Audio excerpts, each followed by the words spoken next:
Hey everyone, welcome to Comics, Cosplays, Cons, sort of. I'm actually going to change the name of the podcast to Comics CC Studio. The reason for the change is because it can widen the scope of what I do under this name. For instance, Comics, Cosplays, and Cons is a good name. It's an original name, one I came up with, but it's also kind of a mouthful, and it sounds a little limiting. I feel like I can do more with a different name. It feels a bit more formal, inclusive of different projects I can do, and more like a business model. So I'm sticking with Comics CC Studio. The Comics CC stands for Comics, Cosplays, Cons, just shortened a bit, and also the word studio, a bigger range of what I can do under the same name. That's actually my Instagram and YouTube channel handles as well. So I'm just trying to fit more of what I do into one brand. So hopefully you like it and continue to listen. Also, on a personal note, I just want to apologize for kind of the long break. So, when you're doing a podcast, to unveil the curtain a little bit, at least from my angle, you don't want to go in and just kind of spout off every idea that you have. Again, if that's your podcast, you definitely can. There's nothing limiting you, and that's the great thing about podcasting is it's pretty much your, what you want to do, your ideas. But for me, I like to go in a little prepared, and so if I'm talking about a comic, if I'm talking about a convention, I like to kind of organize my thoughts. And, sometimes that just takes time, and sometimes life is life, and I am not yet a full podcaster, which, hey, would I love to do that someday? Absolutely. Like, if I was getting paid to talk to people, that'd be pretty awesome. I wouldn't mind that at all. So if you want to sponsor the show, you can hit me up on my email, comicsccstudio@gmail.com. And yeah, but again, I apologize for the delay. It's been a while, so we will get into what we are talking about today. So today I am continuing to talk about Superman Secret Origins by Geoff Johns, Gary Frank, and I believe Jon Sibal. Forgive me for the name. If somebody knows the definition, feel free to email me, comicsccstudio@gmail.com, and I can correct it. So I started it a while back, but today I'm looking at issues 3 through 6. I am condensing it just a little bit more than I had been. I had been planning to go issue by issue.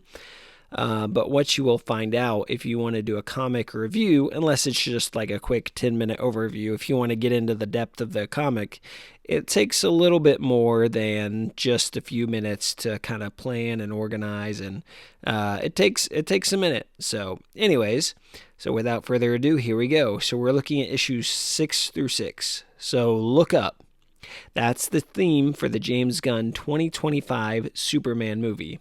And that's how we find Clark on what appears to be his first trip to Metropolis from Smallville. In the opening of issue 3, Superman Secret Origin, by Geoff Johns, Gary Frank, and Jon Sibal. One thing to note at the start of this issue is that there's part of it to me that feels a little bit like Gotham. But in reality, it's probably just Geoff Johns trying to show the difference between city life and country life. Fun fact, I was born and raised in the country. I wouldn't consider myself a country boy, but I also wouldn't really consider myself a city boy. But I will tell you, now having lived in both, there is definitely a difference between the city and the country. So, as Clark is looking up, a woman, runs into him as a result. He's staring, but she's just moving, trying to get on with her life, and he's looking up. She's not very nice to Clark, who is just trying to help her out. She drops her purse, he's trying to help her pick it up. And one of the things about Clark in some iterations of Superman is his Clark side is clumsy. Superman is Kal-El from the planet of Krypton, and he has a secret identity. Now, is his secret identity Clark, or is his secret identity Superman? That's debatable. But in some versions, like in the Christopher Reeve movie, Clark was a little bit clumsy.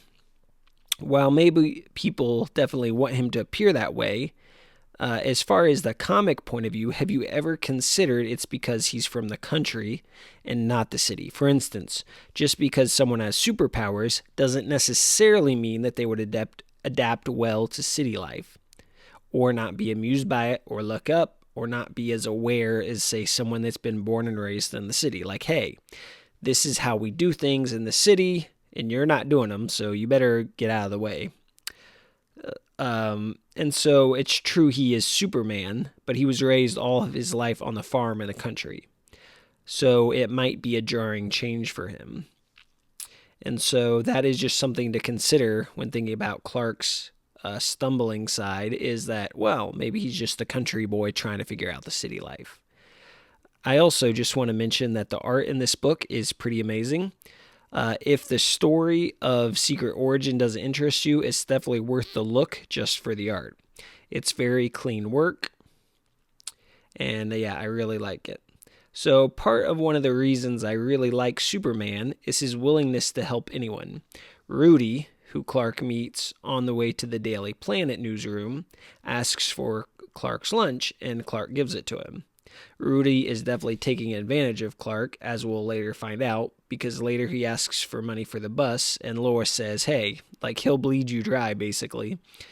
But instead of questioning him or his motives, as sometimes we do when people are asking for help, Clark just helps out. Another case in point, Jimmy Olsen, who we meet gathering donuts and coffee for the Daily Planet staff, he trips and is about to drop everything, but Clark saves the day by helping him not drop the donuts. Again, Clark just lent a helping hand, and that's what he wants to do. And also, as I'm going through this, I'm not going to be talking about everything in the issue. Maybe more or less just some things that stood out to me in the midst of the issue. So I would definitely recommend picking it up, read it through, and you can have kind of more of a clear vision of what I'm talking about.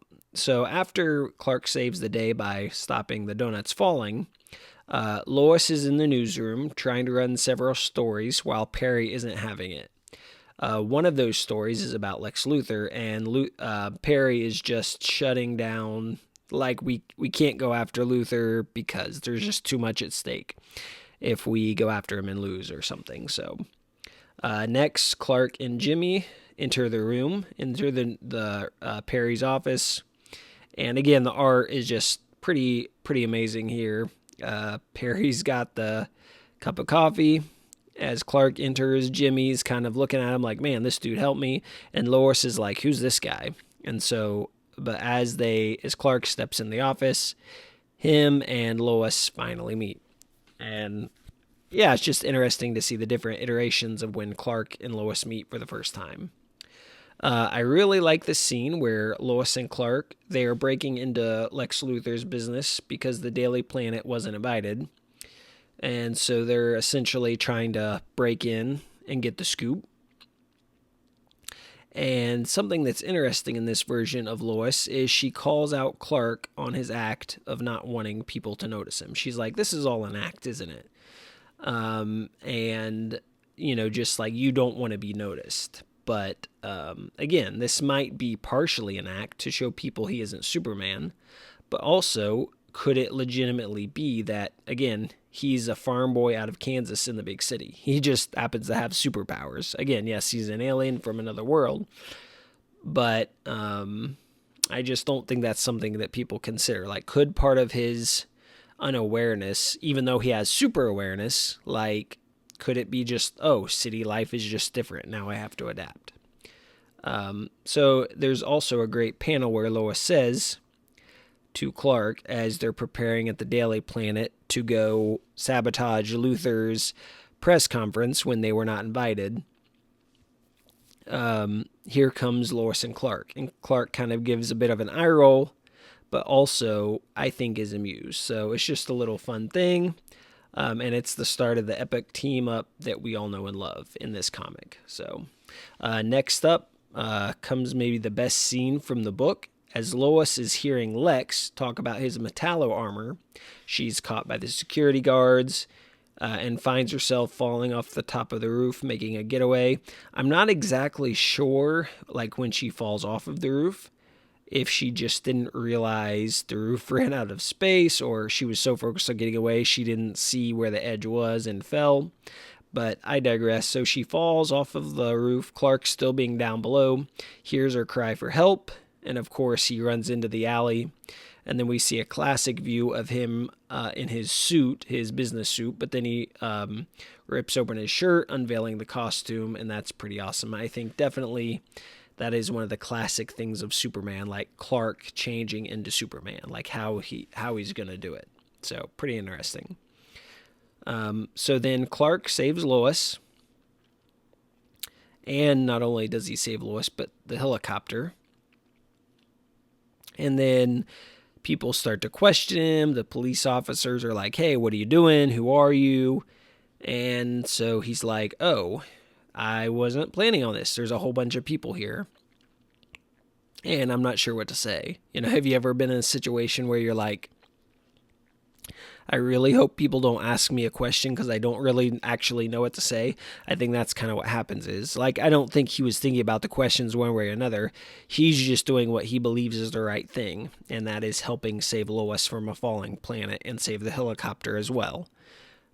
So then after he's got all these questions and he's not really ready to answer, he's not like, again, to me, this is the country boy coming out. Or like a city person might be like, oh yeah, I run into the press all the time. I've got to explain myself all the time. When you're in the country, most of the times you don't have to explain yourself. So again, Superman meeting the big city. So then he flies off, wondering if he had made a mistake, letting the cat out of the proverbial bag. As his parents said, realizing he won't be able to put it back. And there's also a great shot, I think, of him flying into the night. That's pretty awesome. So then we move on from issue 3 to issue 4. So there's a panel in issue 4, as we're, again, I'm just jumping here from issue to issue, not going through the whole thing, not breaking down the whole thing, just talking about some of the parts I like. So you'll have to check out the issues, but there's a scene in the in issue 4 where it's like a middle panel, middle of the page. There is a shot of Clark, Lex, and Lois, and it's a headshot, and it's just something about it that's cool. In the Superman story, like mythology, the big, to borrow a word from my friend Anthony Desiato, he's not really my friend, but podcaster Anthony Desiato, I should say. These three play a big part in most of Superman's stories throughout the years. So anyways, Lex wants to charge Superman with trespassing because if you remember, Superman saved Lois from falling, and then I think he landed and brought her back to the Luthor building.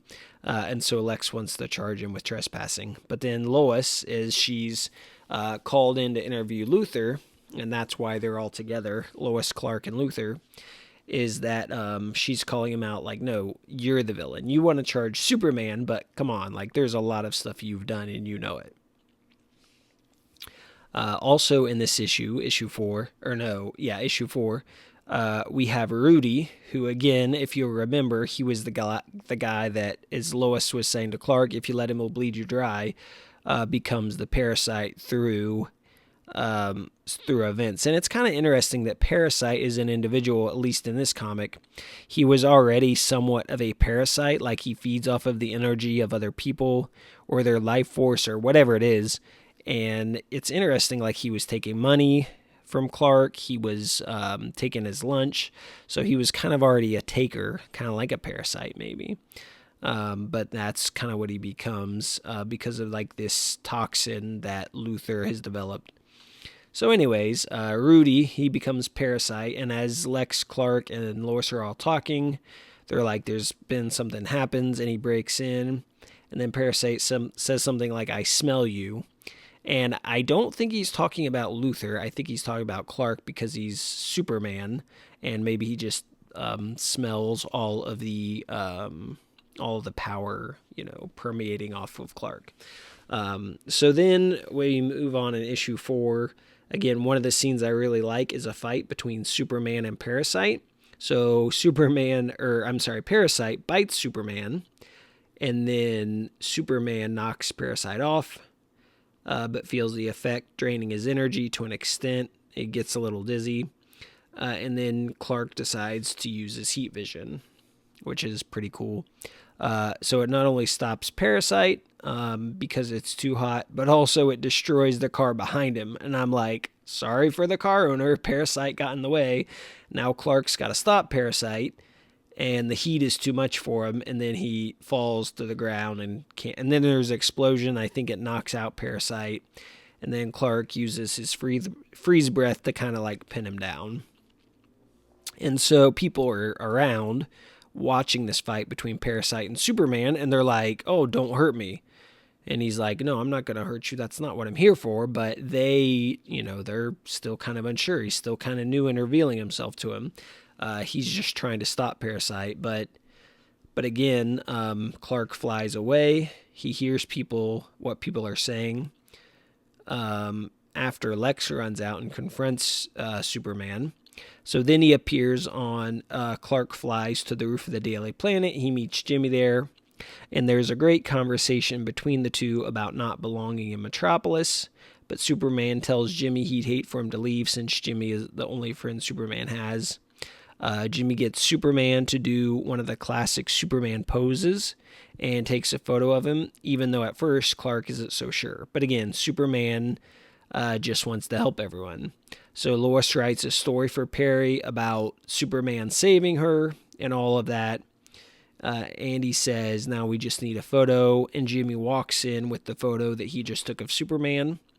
And yeah, so there goes the story. At the end, we get Lex Luthor, who is not happy because all the other papers but the Daily Planet are questioning Superman. Like, who is he? What's he here for? What's he want? But the Daily Planet isn't. They're praising Superman, of course, because Lois wrote it. And so Luthor isn't happy. I think one of the reasons in this story is that one of the panels, Lois calls Luthor's...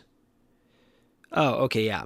So, sorry, just gathering some thoughts here, but one of the reasons I think that Lex is not happy, if you remember, there's a scene in one of the issues where when Lois and Clark are breaking into Luthor's business, she refers to Lex as Metropolis's Great White Hope. Of course, it's kind of tongue-in-cheek. She's not saying she believes that. I think she's saying that, like, other people believe that, but she sees through it. And I think that's probably how Lex sees himself. Someone who saves Metropolis, and now someone else is taking his place. Very similar to the James Gunn movie as well. Lex wants to be the hero, but someone who is far superior to him shows up, and Lex can't take it. And so, so let me know what you think if you've read those two issues. I would love to know. In issue 5, so this might be so far as we get to issue 5, one of my favorite issues so far. And so we open issue 5 with a very intense fire scene. A fireman is saving a lady, but an overhead beam starts to fall. But of course, Superman gets to the beam before it falls. And then there's just like an amazing shot, amazing drawing of Superman holding up the beam flying while the fireman and the citizen look up to him. It's just fantastic, great art. Again, if you don't like the story of Secret Origin, at least you can admire the art. It's pretty amazing. And then then the building explodes as the fire is raging on. But Superman is able to save 3 sets of people. Another thing, Jimmy takes a great shot of Superman lifting up a car, so again, Superman posed for him in the previous issue, and now he is posing again for Jimmy, and there's a great drawing, and there's like a reflection on the car as Superman's holding it up. It's just amazing art. So then we move on. Lex Luthor has a little rant with Lois Lane's dad, who's a general. John Corbin shows up at the Daily Planet. And Lois is dismissive of him, but he liked her in the past. They went on one date. But he is being dismissed by Lois, but she's not having it. And so then he grabs Lois's wrist and says, "Don't dismiss me." And then he starts to hurt her. But then once again, Clark shows up to save the day again. Next, they shake hands, and of course, Corbin is upset, like, hey, I'm trying to get with this girl, and you're interrupting. And they shake hands, and he's obviously trying to squeeze to hurt Clark's hand. Obviously, being Superman, there's no effect. And then there's this great scene where it shows Clark starting to squeeze John Corbin's hand, who later will become Metallo, we'll find out. And yeah, he squeezes his hand, and he's obviously in pain. And then, so I say 1 point for Clark. So, he, it's just pretty awesome. Clark is able to stand up to him. Now, obviously, Corbin doesn't know that he's Superman, but I digress. Watch who you shake hands with in life. You never know who they are. So there's also a nice scene in this issue with Lois and Clark at a diner talking about Lois's childhood. Again, it's kind of cool how Lois is on to Clark again, seeing his stumbling 1 minute, but also his heroics in the next. But then again, Clark hears something far away and goes to investigate, only to find Lois's dad, General Lane. And he brings Clark in.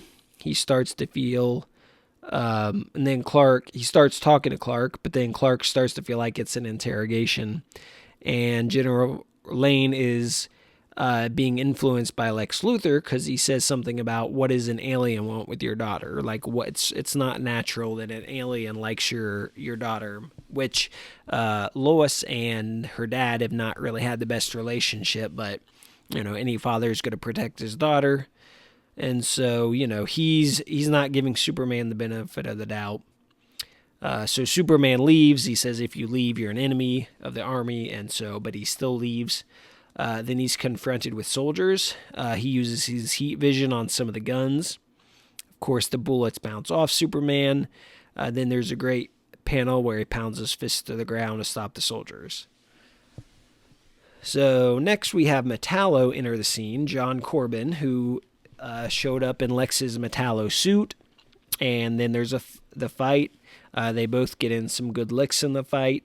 Then Metallo reveals the kryptonite, and the bullets that the other men are shooting at Clark penetrate his skin. He seems to be down for a minute, but then a bullet ricochets off his forehead and into the kryptonite heart of the suit. And John Corbin goes down, and he's hurt, and Superman's trying to help him. And that's another thing I really like about Superman. Even if he's hurt, even if he's suffering, he's still trying to find a way to help people. He calls for a medic, but they're still firing at Superman, being good soldiers, completing their task. So he realizes, like, all right, I'm hurt. I'm not going to be able to help him, so I've got to get out of here. So he flies away. So the president shuts down the Daily Planet. Also looks like the army is moving in on Metropolis at the end of this issue. And then Superman, after his somewhat defeat from the kryptonite Metallo suit, is hiding down in the sewer. And that's where the issue ends. I would say overall this might be my favorite issue so far. There are a lot of Superman heroics, a lot of conflict, and Luthor continuing his quest to take out Superman, influencing people to turn against Superman. So what will Superman do next? What's going to happen to the Daily Planet? What about Metropolis being invaded? Because again, Superman's now an enemy of the United States Army, as General Lane, Lois's dad, says. He says, if you leave this interrogation earlier on, what I was talking about, then you're basically our enemy. And so he does. And of course, the United States Army is the commander-in-chief is the president, so he's going to take action. If one of his generals says, hey, here's a threat, we need to stop this person. So what happens next time?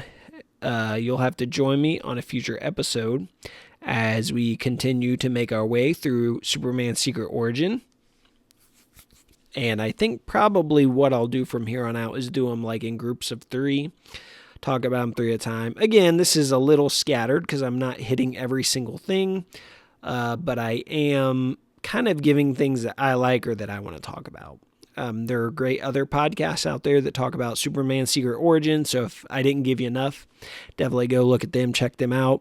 As far as Superman podcasts go, I would recommend Anthony Desiato, A Superman Fan Journey, Digging for Kryptonite. It's actually called Digging for Kryptonite, A Superman Fan Journey. And that is a pretty awesome podcast as well. But anyways, so I hope you will check out my Instagram page, Comics CC Studio. You will also check out my YouTube channel, again, Comics CC Studio. And yeah, be sure to like, comment, subscribe. Be sure to share this podcast with a friend that likes comics or that likes Superman. And I appreciate any reviews you guys want to leave me on all of the platforms. And yeah, just continue to listen and continue to support. So thank you all very much. And I hope you all have a super day, a super week, super weekend, whatever time you listen to this. And we will CC you later. And stay super.